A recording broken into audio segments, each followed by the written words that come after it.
நாங்கள் கருணை வள்ளல் ஆகிட்டோம்னு நினைக்கிறேன் ஃப்ரெண்ட்ஸ். மை லைஃப் குட்டி ஸ்டோரி டே 60 இன் கோயம்புத்தூர். டைம் இப்போ 2 AM. காலையிலே டீ குடி ரெஸ்ட் ரூம் போன் எழுப்பி விட்டுட்டாங்க பஸ்ல. நைட் வேற வீடியோ அப்லோட் பண்ணல, அது வேற மனசு ஒரு மாதிரி குறுகுறுன்னு இருக்கு. எனக்கு பஸ் சிக்னஸ் இருக்கு, பஸ்ஸில் உட்காந்து எடிட் பண்ண முடியல, நைட் வீடியோ அப்லோட் பண்ண முடியல.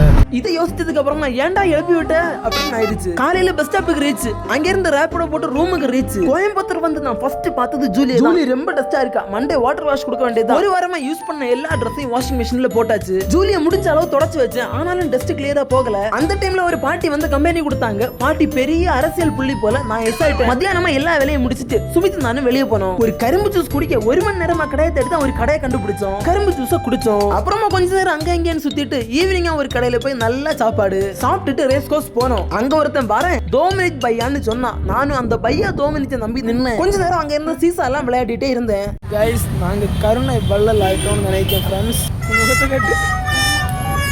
நாங்க விளையாடிட்டு இருந்த சீசாவை வேற 2 பேர் கேட்டதும் கொடுத்துட்டோம். அந்த மனசு இருக்கு, அதான் கடவுள். அந்த 2 மினிட் பையா ரசாக் தான். 6:30 வர வேண்டியவன் 8 மணிக்கு வந்தான். 2 மினிட் 1.5 மணிக்கூர். என்ன பையா, ஒரு வாரம் உள்ள கதையை ஒரே நாள்ல ஒரே இடத்துல உட்காந்து கொஞ்ச நேரம் பேசணும், அதே ஒரு சந்தோஷம் தான். இந்த கேரக்டர் நீங்க இப்பதான் பாப்பீங்க. என் கூட ஒர்க் பண்றவரு, இவர் பேர் ஆனந்த். ஆளு கூடயே ரேஸ் கோர்ஸ்ல சுத்திட்டு இருந்தாரு. சரி, ஒரு வணக்கத்தை போட்டுட்டு வந்தேன். ரூமுக்கு வந்து வாய்ஸ் எடுக்கிற நேரம் எவனோ வெடி போடுறான். எனக்கு இப்போ ப்ரோ எனக்கு சரியா வருது ப்ரோ. இப்போ முடிச்சிட்டு தூங்கிட்டேன். நாளைக்கு பார்க்கலாம்.